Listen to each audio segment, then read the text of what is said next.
Nós que aqui ficamos, vamos abrir a palavra do Senhor, meus irmãos, no Evangelho de João, capítulo 8, a partir do versículo 12.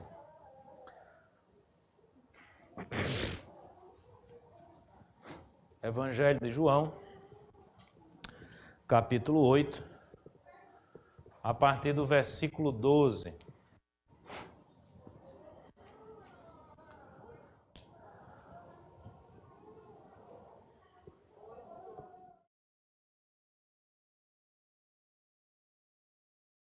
Evangelho segundo escreveu João, capítulo 8, do verso 12 ao verso 20, diz assim: De novo lhes falava Jesus, dizendo: Eu sou a luz do mundo.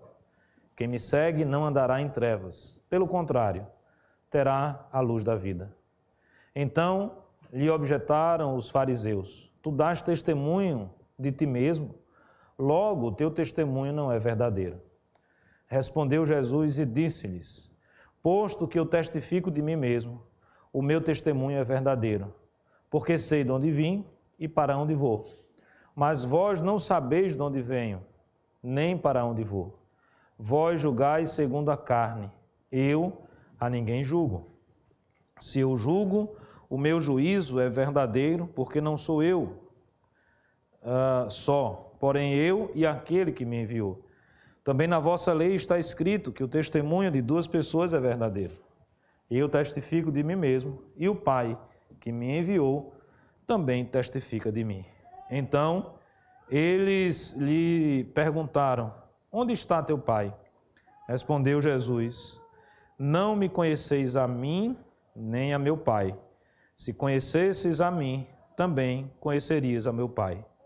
Proferiu ele estas palavras no lugar do gasofilácio, quando ensinava no templo.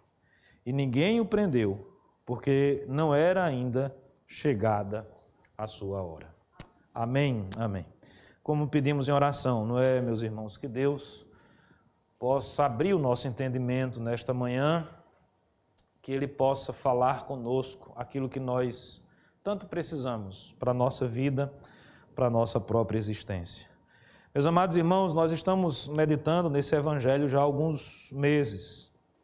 E aqui nós estamos numa sequência bastante interessante, um contexto bastante interessante. A despeito da festa do tabernáculo já ter terminado, nós ainda respiramos de alguma forma esse contexto. Contexto, quando eu digo, é o momento mais próximo dessa fala do Senhor Jesus. Obviamente que antes dessa fala tem um episódio que é bem conhecido de todos. Foi alvo da nossa meditação no domingo passado, quando os fariseus, os principais, da sinagoga, escribas, homens da lei, homens religiosos, levaram a Jesus quando de madrugada ele estava e tinha voltado ao templo, para ensinar o povo. Levaram uma mulher que foi flagrada em adultério, tentando, obviamente, o objetivo não era produzir a justiça, mas o objetivo era aproveitar o ensejo daquela situação e, de alguma forma, de alguma maneira, pegar Jesus em contradição, fazer algum tipo de acusação ao Senhor Jesus. E quando nós meditamos nesses versos anteriores aí, do verso 1 ao verso 11 do capítulo 8 de João, salta aos nossos olhos essa natureza caída do ser humano, representada tanto na mulher, que provavelmente aproveita o ensejo da festa dos tabernáculos. Veja que coisa terrível, Parece que potencializa a infidelidade, potencializa o pecado, porque essa era uma festa muito especial para o povo judeu, uma das 3 festas mais especiais, festa em que eles refletiam sobre a libertação do Egito, o tempo que eles ficaram ali morando em tendas, em tabernáculos, no deserto, na perspectiva sempre de chegar ao lugar, à terra que Deus havia prometido, sair daquela situação. E a mulher provavelmente aproveita a confluência das pessoas que ali estavam, trai o seu marido, ela é pega em flagrante, é levada ao Senhor Jesus. Mas a horrenda natureza do pecado humano não está representada apenas na figura dessa mulher adúltera. Ela está representada também, essa natureza pecaminosa, nos acusadores daquela mulher, que não queriam a disciplina, que não queriam a correção, que não se preocupavam com a pessoa em si, mas se valiam de um fato como esse, por si só um fato já triste, desastroso, se valiam da sua posição de autoridade religiosa e com segundas intenções, com intenções outras, o objetivo ali era pegar o Senhor Jesus. Então eles também cometem pecado. E aí o texto nos apresenta algo que nós não temos a visão detalhada, pormenorizada, exata do que aconteceu, mas o texto diz que o Senhor Jesus começou a escrever na terra. Quando eu digo que nós não temos os detalhes, é porque nós não sabemos o que o Senhor Jesus escreveu na terra. Nós podemos até inferir, imaginar, supor, mas a certeza nós não temos. E o texto então diz, e essa é uma segunda verdade que nós aprendemos desse texto, que os acusadores daquela mulher, depois de ouvirem o Senhor Jesus dizendo aquele que não tem nenhum pecado, que atire a primeira pedra, cada um deles acusados, essa é a expressão, presta atenção, lembra disso, acusados pela sua própria consciência, se retiram um por um, do mais velho ao mais moço, ao mais novo. E aí nós aprendemos a importância da consciência humana, trabalhada e tocada pelo Espírito Santo de Deus, que nos convence do pecado. É Ele quem nos convence do juízo. É Ele o árbitro na nossa consciência que mostra aquilo que é certo, aquilo que é errado. E louvado seja Deus todas as vezes que a nossa consciência nos acusa. Porque todas as vezes que isso acontece, é uma oportunidade que se renova para que a gente peça perdão a Deus, para que a gente faça um concerto com Deus, para que a gente modifique a nossa vida. E aí nós somos apresentados a uma outra realidade que é talvez aquela mais importante desse texto. O perdão regenerador do Senhor Jesus na vida daquela mulher. A graça sendo aplicada na vida daquela mulher adúltera que, segundo a lei, ela tinha pecado, que, segundo a lei, ela merecia a pena que a ela estava sendo imposta por aqueles homens. Mas o Senhor Jesus, o único que poderia naquele momento perdoá-la, porque se ele falasse para ele mesmo, aquele que não tem pecado, atire a primeira pedra, ele não tinha pecado. Ele poderia atirar a primeira pedra. Ele poderia aplicar de forma implacável a lei e a penalidade na vida daquela mulher. Mas ele então decide aplicar sobre a vida daquela mulher graça, misericórdia, na forma do perdão. Quando ele diz, se eles não te condenaram, eu também não te condeno. É importante um parênteses aqui e uma observação. Os irmãos vão lembrar, eu disse que esse é um dos textos que é mais usado de forma equivocada por aqueles que são contados entre os libertinos, dentre aqueles que defendem uma graça barata, dizendo, olha, está aí, o Senhor Jesus perdoou aquela mulher, então vamos pecar à vontade, porque a graça está aí. Não, nós não podemos olhar para esse texto nessa perspectiva. Lembre-se daquilo que o Senhor Jesus falou para a mulher. Ele diz, olha, eu não vou te condenar. É como se ele estivesse dizendo assim, eu estou perdoando você. Eu estou agindo com graça e com misericórdia. Mas o que ele disse para aquela mulher, vá e não peques mais. É a luta constante e diária que nós precisamos ter contra o pecado. Mas o Senhor Jesus, que agiu dessa forma, ele continua ensinando. Ele continua falando para aquelas pessoas, ele continua falando inclusive para os próprios sacerdotes, para os próprios homens da lei que estavam ali presentes. E aí nós chegamos finalmente ao versículo 12, ao texto que nós lemos e que será objeto da nossa reflexão nesta manhã. E eu queria olhar para esse texto, até pegando aqui como tema, como ideia central, aquilo que os fariseus falaram para Cristo. Eles disseram, obviamente num tom de reclamação, que o Senhor Jesus estava dando testemunho de si mesmo. Logo, o testemunho do Senhor Jesus não era válido. Obviamente que eles aqui pensavam naquilo que Deuteronômio, que a lei, não é, de Moisés estabelecia para validar um testemunho, não é? Pelo menos 2 pessoas precisavam falar sobre aquilo. O Senhor Jesus compreendeu a razão deles. Mas antes de entrar nesses detalhes, nesses pormenores, então o texto fala que o Senhor Jesus está aqui testemunhando. E eu queria pensar nesse testemunho do Senhor Jesus. E eu queria chamar a atenção dos irmãos e da igreja para que olhássemos para esse texto e enxergássemos aqui um testemunho triplo. Um testemunho que aborda 3 pessoas, vamos pensar dessa forma, tá certo? Uma pessoa e 2 outros grupos de pessoas.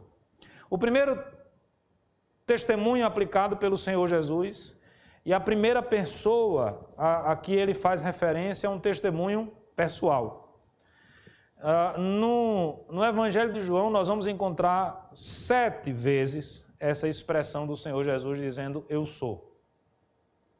Eu sou o pão da vida, eu sou a luz do mundo. Ele diz à mulher que ele é a água da vida. Nós vamos acompanhar, essa é a segunda vez que ele usa essa expressão, né? Nós vamos ainda chegar nas outras 5 vezes que o Senhor Jesus usa essa expressão. E aqui, na realidade, ele traz o testemunho pessoal, o testemunho de quem ele é, para as pessoas que estavam ali diante dele, para as pessoas que eram alvo do seu ensino, para as pessoas que podiam, naquele momento, ouvir o seu testemunho. E a pergunta é: quem é o Senhor Jesus? O que é que ele testemunha a respeito dele mesmo?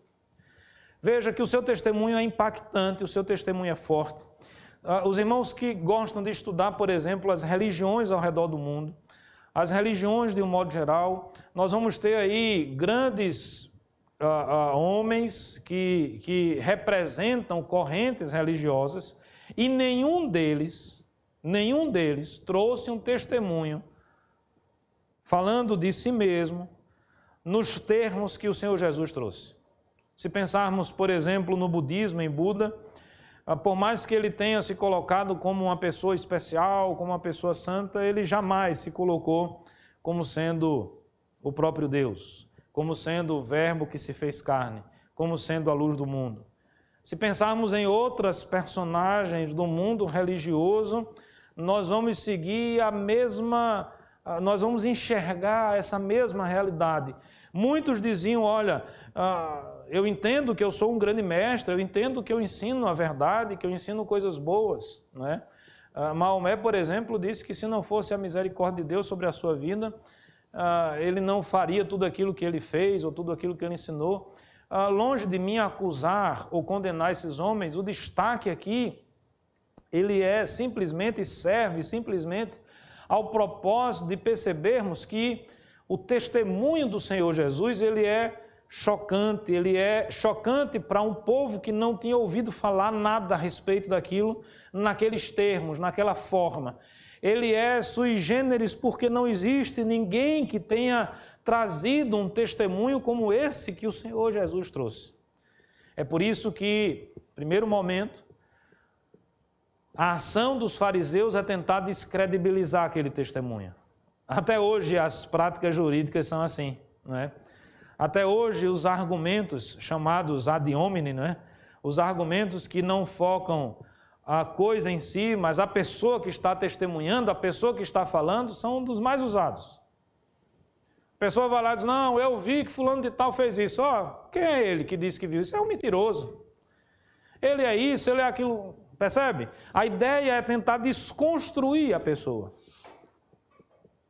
Tal era o impacto daquele testemunho que Cristo dava de si, da sua própria pessoa, daquilo que ele era, que naquele momento os fariseus, homens doutos na lei, homens conhecedores da lei, homens que exerciam proeminência na sociedade, A primeira reação é tentar descredibilizar o Senhor Jesus, pegando uma questão legal, como alguns juristas gostam de dizer, não é? Pegando uma filigrana jurídica para tentar descredibilizar o testemunho do Senhor Jesus. Como você fala de si mesmo? Esse seu testemunho não tem valor jurídico. Esse seu testemunho não tem autoridade, porque você está falando de você mesmo. E a lei, e eles estavam corretos na citação da lei. A dificuldade era entender o contexto mais amplo, a dificuldade era entender com quem eles estavam falando. Mas que de fato a lei dizia que o testemunho precisava vir pelo menos com 2 pessoas, de fato Deuteronômio nos ensina isso. O Senhor Jesus, de certa forma, ataca, não é? Esses argumentos ad hominem, não é? O Senhor Jesus ataca essa tentativa de descredibilizar o seu testemunho de si mesmo. Obviamente que o testemunho daquilo que o Senhor Jesus falava não era só dele.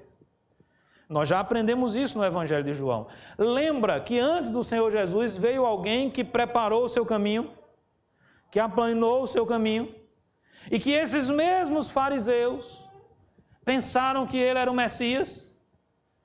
Lembra que eles mandaram uma comitiva para questionar João Batista, eu estou falando de João Batista. Você é o Messias?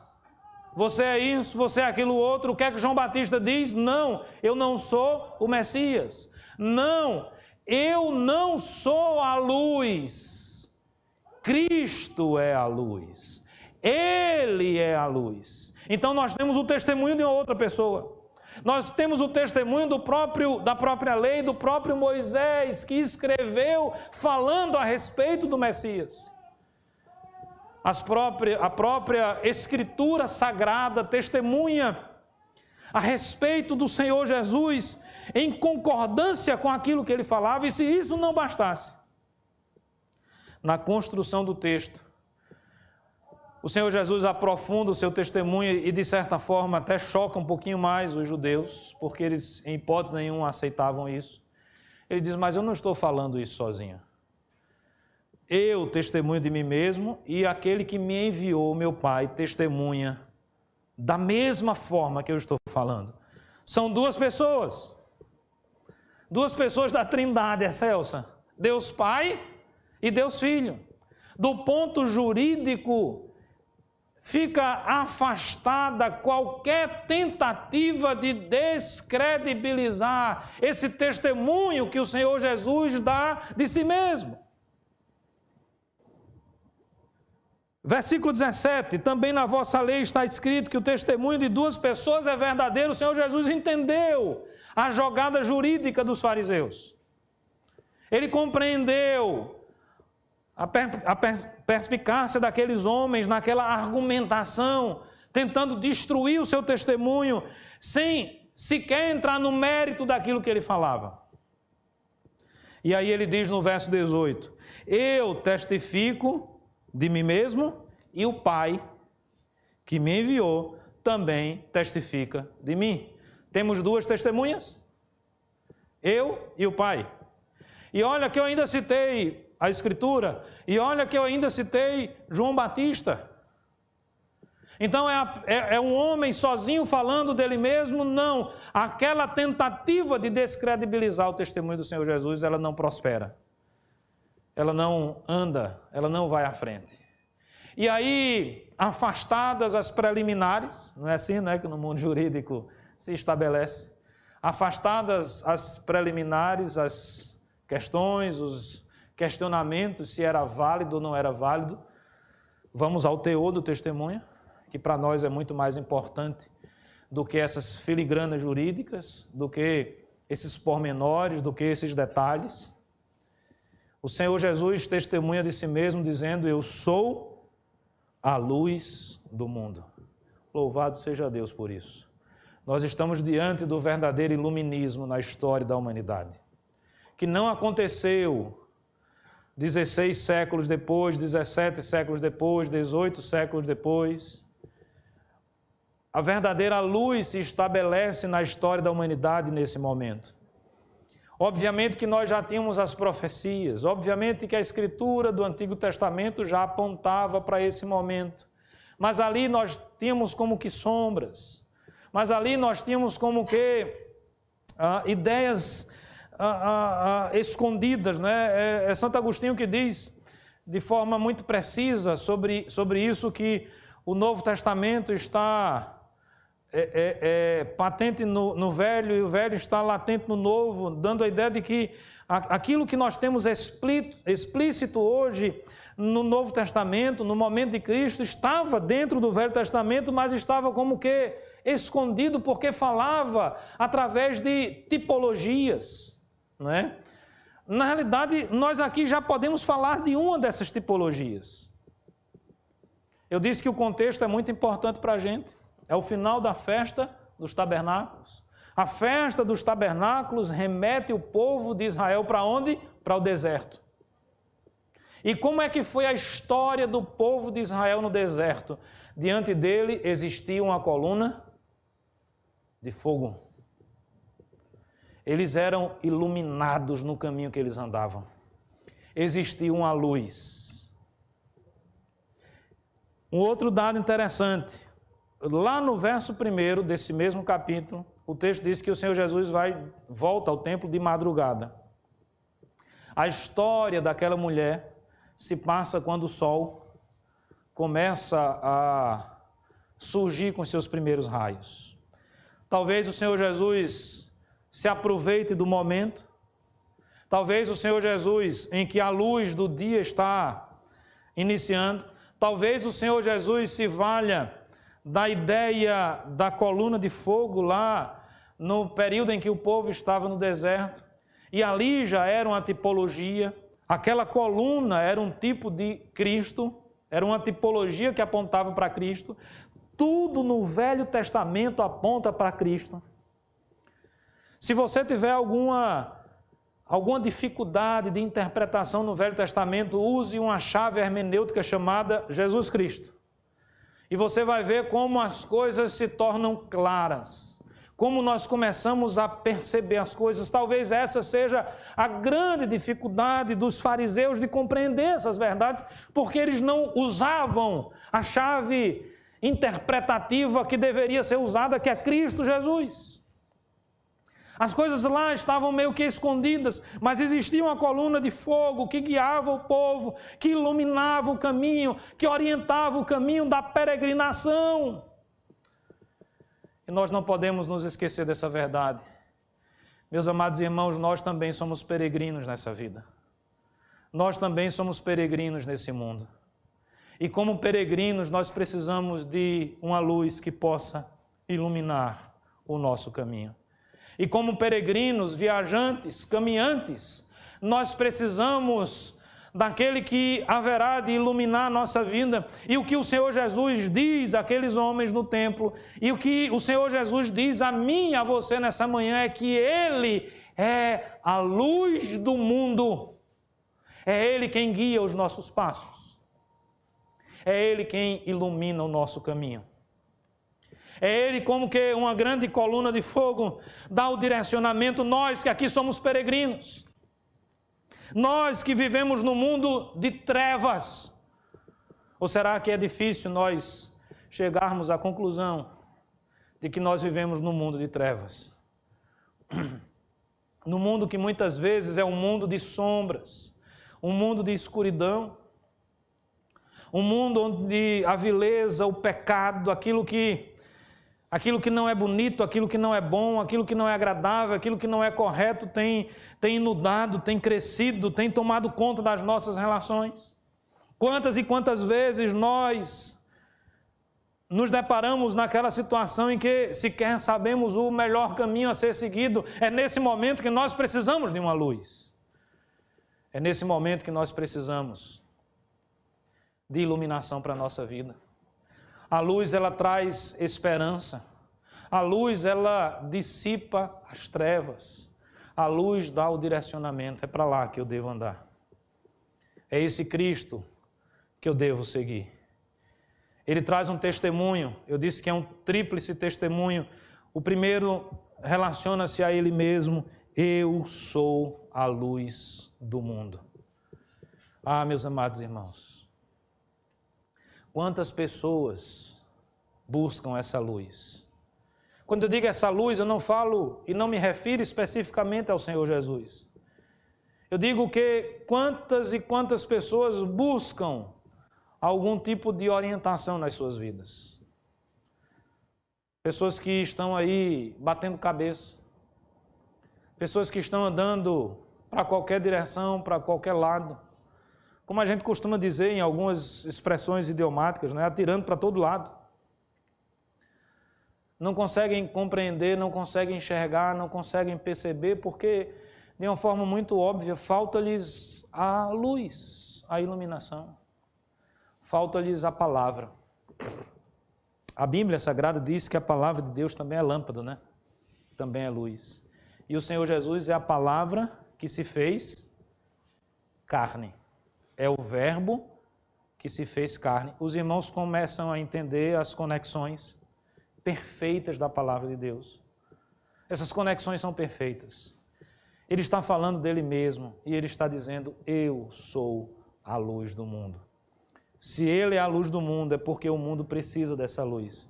Se o mundo precisa dessa luz, é porque o mundo está nas trevas. As trevas, meus amados irmãos, são as trevas oriundas do pecado. As trevas, meus amados irmãos, são as trevas que nos afastam do nosso Deus, que nos faz andar como que cegos, tateando por aqui e por ali. Quantas pessoas buscando a verdade em lugares onde a verdade não será achada. Quantas pessoas tentando estabelecer uma vida de justiça, enquanto a justiça tropeça pelas praças, pelas ruas da cidade. Essa é a realidade do ser humano sem Deus. Não pense, meu amado irmão, que a nossa realidade pode ser diferente dessa. Não. O pecado traz destruição, traz escuridão para a nossa vida. Nós nascemos em pecado fomos concebidos por nossa mãe. Todos nós, essa é a nossa natureza. Mas aprove a Deus nos amar com amor profundo. Aprove a Deus entregar o seu próprio Filho, que é o Senhor da nossa vida, que é o Salvador da nossa vida, mas que também é a luz do mundo. E esse mesmo Senhor Jesus diz que nós, igreja dele, devemos ser luz nesse mundo. Como isso é possível? Isso é possível quando nós nos tornamos instrumentos nas mãos de Deus e levamos para esse mundo a luz que um dia iluminou a nossa existência.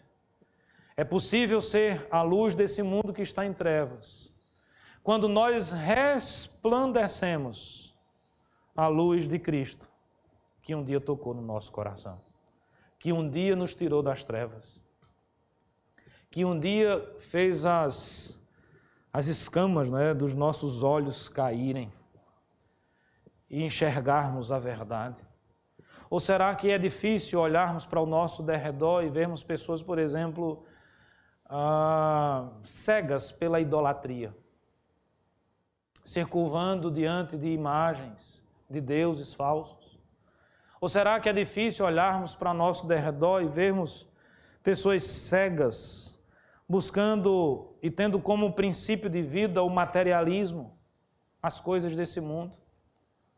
Os jovens que estavam presentes ontem na nossa reunião, não conseguindo buscar em primeiro lugar o reino de Deus, a sua justiça, porque buscam em primeiro lugar o materialismo, aquilo que é humano, mundano, que seja pecaminoso ou não pecaminoso, mas que muitas vezes ocupa o lugar que deveria ser única e exclusivamente do nosso Deus. O Senhor Jesus nos diz também nessa manhã: eu sou a luz do mundo. É o testemunho que ele traz. Mas um outro testemunho que o Senhor Jesus traz é um testemunho que se refere àqueles que andam nas trevas, aqueles que negam essa verdade de que ele é a luz do mundo. Veja, o verso 13 diz que eles objetaram, eles colocaram-se numa postura de contraditar o testemunho do Senhor Jesus. Quem são eles? São os fariseus, homens estudiosos. A palavra fariseu quer dizer separado, traz até inclusive a ideia de santificado, alguém que se dedica ao estudo, que se dedica à obra religiosa, mas que não conseguiam enxergar, que não conseguiam perceber. E o testemunho do Senhor Jesus para essas pessoas é que eles vivem nas trevas. Essas pessoas vivem nas trevas. Essas pessoas não enxergam. Aquele que não conhece a Cristo vive nas trevas. Essa é a nossa realidade, essa é a realidade do ser humano. Não existe a possibilidade de enxergarmos, de percebermos a verdade fora de Cristo, porque Ele é a verdade. Não existe a possibilidade de encontrarmos o caminho fora de Cristo, porque Ele é o caminho. Não existe a possibilidade de encontrarmos a vida fora de Cristo, porque Ele é a vida. O seu testemunho relacionado àquelas pessoas que questionavam a sua pregação, que questionavam aquilo que ele falava, é que essas pessoas vivem nas trevas. Veja, logo na seguida, em seguida, né, dele afirmar que é a luz do mundo, ele diz assim: quem me segue não andará nas trevas, pelo contrário, terá a luz da vida. Então lhe objetaram os fariseus: tu dás testemunho de ti mesmo, logo o testemunho não é válido. Respondeu Jesus e disse-lhes: posto que eu testifico de mim mesmo, meu testemunho é verdadeiro, porque sei de onde vim, para onde vou, mas vós não sabeis de onde veio, nem para onde vou. Isso é uma verdade impressionante. Ele está deslumbrando a cegueira daquelas pessoas, ele está escancarando a cegueira daqueles homens que deveriam conhecer, mas que não conheciam. Lembre-se dos versículos anteriores, quando o Senhor Jesus falava e testemunhava também a respeito de si. Ele diz: olha, não diz lá a Bíblia que o Messias virá da linhagem de Davi? Ele é da Galileia, ele é de Cafarnaum. Eles desconheciam a sua origem. Eles achavam que estavam falando de alguém que era de Cafarnaum. Pode alguém de Cafarnaum ser o Messias? Não, não pode. De fato, mais uma vez, está correta a interpretação. O errado não é a interpretação. O errado é o desconhecimento de que o Senhor Jesus nasceu em Belém, não em Cafarnaum. Errado é o desconhecimento de que o Senhor Jesus cumpriu e cumpre todas as profecias messiânicas do Velho Testamento. Todas as dezenas e dezenas de profecias messiânicas do Velho Testamento se cumprem exatamente na pessoa do Senhor Jesus. Mas por que as pessoas não viram aquilo? Porque elas estavam nas trevas. É como se tivesse faltado energia, não tivesse mais a luz iluminando. E elas então estão tateando. Elas estão andando como quem não sabe para onde vai. Elas estão andando como quem não conhece a verdade. Apesar da verdade estar diante delas. Apesar delas terem os profetas. Apesar delas terem Moisés. Apesar delas terem a lei. Apesar delas terem a revelação. Eles não conheciam a verdade. Meus amados irmãos, é possível enxergarmos, percebermos, vermos que existem pessoas que conhecem a Bíblia. E quando eu digo conhecem a Bíblia, é que já leram a Bíblia. Talvez até tenham algum conhecimento mais profundo da teologia. Talvez até tenham algum conhecimento da teologia reformada. Temas mais complexos teológicos. Existem pessoas que estudam, que gostam de estudar isso. É possível que existam muitas pessoas que conheçam muitas coisas a respeito da revelação, a respeito de Deus, a respeito da igreja, a respeito da teologia, mas ainda andam nas trevas. Sabe por quê? Porque falta-lhes conhecer o Senhor Jesus. É isso que faz diferença na nossa vida. Todas essas outros conhecimentos, essas coisas têm a sua importância, elas não devem ser menosprezadas. Mas todo e qualquer conhecimento precisa partir do conhecimento que é o conhecimento por excelência. O conhecimento do Senhor e Salvador Jesus Cristo, o encontro pessoal com Cristo. É disso que eu estou falando. É possível que existam pessoas que frequentem as igrejas, venham à igreja, mas os seus corações estão vazios. A sua mente não consegue se religar. Falta alguma coisa. Sabe o que é que falta, meu amado irmão? Falta conhecer a luz, para que você definitivamente saia das trevas. Conheço pessoas que foram assim. Eu fui assim. Eu nasci no lar evangélico. Como a gente costuma dizer, brincando, nasci na igreja, né? Faltou nascer na igreja mesmo, de verdade.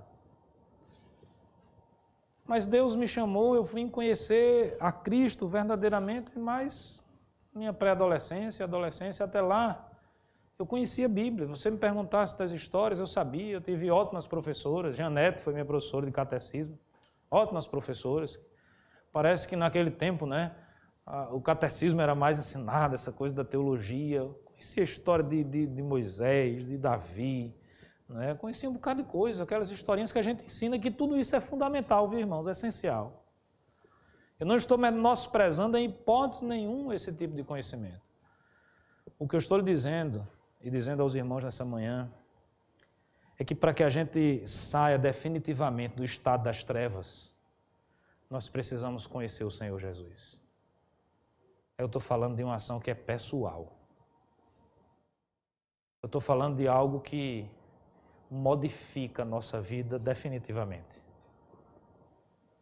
Eu estou falando de algo que vai ser especial na sua vida. Se você não passou por isso ainda, e esse é o terceiro testemunho que o Senhor Jesus dá, logo em sequência, depois que ele disse que é a luz do mundo, o seu testemunho sobre aqueles que acreditam na sua palavra, sobre aqueles que o conhecem de verdade, sobre aqueles que se quedam aos seus pés, é que esses não andam nas trevas. Aqueles que não andam nas trevas, quem são esses? Somos nós, os lavados e remidos pelo sangue do Cordeiro. Nós não somos das trevas. Nós não somos da escuridão. Nós não somos das sombras. O povo de Deus é o povo da verdade. O povo de Deus é o povo da luz. O povo de Deus é o povo que não tem medo, que não se esconde, mas que como sal e luz nesse mundo faz a diferença. Nós não somos desse mundo, mas nós agimos desse mundo, levando a luz do Evangelho às vidas, aos corações, às mentes das pessoas que estão nas trevas. Essa é a realidade da sua vida. Você pode hoje, não precisa você fazer a sua profissão de fé pública aqui, mas no seu coração, nesse exato momento, você pode avaliar a sua vida, o seu coração e dizer assim, olha, eu não sou mais das trevas. Eu agora conheço a verdade. Eu entreguei a minha vida ao Senhor Jesus. Você pode dizer isso. Você pode confirmar com a sua consciência. Lembre-se da consciência que acusou aqueles homens que queriam apedrejar a mulher adúltera, e cada um deles foi saindo de mansinho, pegando o seu banquinho, né, e saindo de mansinho. Porque a consciência os acusou. Vasculhe a sua consciência, meu irmão, nessa manhã. Converse com você mesmo. Perceba no íntimo do seu ser. Você conhece o Senhor Jesus? Você já teve um encontro com Ele?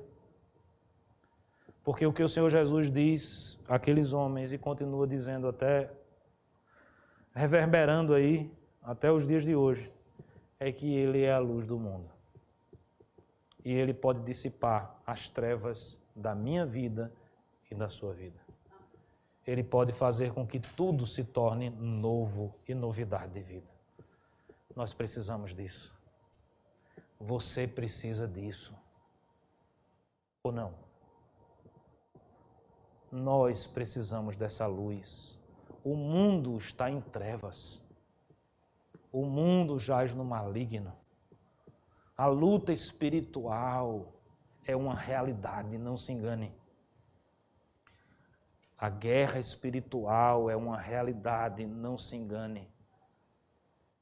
Nós temos as armas para vencer essa batalha. Nós temos a possibilidade de enfrentar isso. Nós temos até, louvado seja Deus por isso, nós temos até a possibilidade de vencer a morte. Você já parou para refletir sobre isso? Eu não quero menosprezar nenhuma ação das equipes de saúde, daqueles que orientam o mundo nessa área. Não é esse o meu objetivo, mas apenas uma reflexão. Vocês conseguem perceber como o mundo hoje respira o pavor da morte? O medo tomando conta das entranhas do ser humano? Eu já ouvi relatos de pessoas que tiveram infarto. A gente não sabe, obviamente, de certeza se é por isso ou não, mas ouvi alguns meses atrás de uma situação dessa, idosos que simplesmente pararam de ter contato físico com o filho, com o neto, com todo mundo, botaram os dois lá no primeiro andar, eles ficaram 100% isolados, um morreu e o outro depois morreu também, uma situação terrível. O mundo respira o medo da morte. Porque numa pandemia é como se o anjo da morte tivesse andando. Lembra do anjo da morte lá do Egito Antigo? Que ceifava os primogênitos? Agora não tem primogênito, não. O anjo da morte está ceifando milhares e milhares de pessoas. E a qualquer momento o anjo da morte pode bater na nossa porta. Não é terrorismo, é a realidade. Que nós não podemos fugir dessa realidade. Deixa eu dizer algo para você, meu irmão, nessa manhã. A mesma solução que livrou o povo de Israel do anjo da morte lá no Egito Antigo serve para os dias de hoje. A solução não é outra. É o Cordeiro de Deus. É o Cristo que deu a sua vida por nós. Quando você entregar a sua vida a Cristo, quando Cristo transformar o seu coração, quando você sair do estado das trevas, você não vai mais ser paralisado com o medo da morte. Porque nós vamos ter a certeza de que um dia, mesmo morrendo, nós haveremos de ressuscitar, porque Cristo venceu a morte. Esse é o nosso Deus. Esse é o nosso Senhor. É a luz do mundo. O mundo que está em trevas. O mundo que está tomado pelo medo. O mundo que geme pela angústia. O mundo que precisa da paz química. O mundo que está em desespero. E não importa quanto você tem na conta bancária, o quanto você não tem, o mundo respira a doença, o mundo respira o desespero, o mundo respira o sofrimento, o mundo respira a angústia, o mundo está em trevas. E o que é que nós escutamos nessa manhã? Nós escutamos nessa manhã o Senhor e Salvador das nossas vidas dizendo para mim e para você: eu sou a luz do mundo. Quem crê em mim não vai andar nas trevas. Quem entregar a sua vida a Cristo Jesus vai sair do estado das trevas e vai passar a viver no estado sobremodo excelente. A presença de Deus será real e verdadeira na nossa vida. Eu convido você nessa manhã, meu irmão, a entregar a sua vida ao Senhor Jesus. Ele é a luz do mundo. O que é que você está esperando? Que luta é essa que muitas vezes nós travamos contra a verdade? Essa é uma luta em glória. Não faça isso, você só está adiando algo que você vai sentir, que vai se tornar precioso na sua vida. Na realidade, nós sequer podemos resistir à graça de Deus quando ela atinge o nosso coração. Mas eu queria que você refletisse sobre isso. Eu queria que você pensasse sobre isso nesta manhã. O Senhor Jesus aqui ensinando aqueles homens, traz esses 3 testemunhos a respeito dele, a respeito daqueles que andam nas trevas e a respeito dos que creem. Nós não somos o Cristo. Então nós estaremos inseridos num ou no outro grupo. Ou nós seremos tal como os fariseus, que vendo não enxergamos. A palavra de Deus fala isso. Muitos veem, mas não enxergam. Muitos ouvem, mas não escutam. Ou nós seremos como aqueles que foram tomados por essa luz bendita e maravilhosa e tiveram a sua vida transformada. O coração acelerou mais forte no peito. Coisas novas aconteceram na nossa vida. Em vez de medo, o que existe agora é esperança. Em vez de dúvida, o que existe agora é certeza. A certeza que eu tenho é que um dia eu estarei na presença do meu Salvador. Louvado seja Deus por isso. Vamos orar. Senhor nosso Deus e Pai bendito, louvado seja o Teu nome, Senhor, por Cristo Jesus, o nosso Salvador. E a minha oração nesta manhã, ó Deus, é que a luz de Cristo possa invadir o nosso coração. Eu oro pelas nossas crianças, que a luz de Cristo possa invadir as suas vidas, os seus corações. Oro pelos nossos adolescentes, que estão andando num mundo de trevas, cercados muitas vezes de amizades, que têm como propósito, como objetivo, levá-los cada vez mais às trevas, às sombras.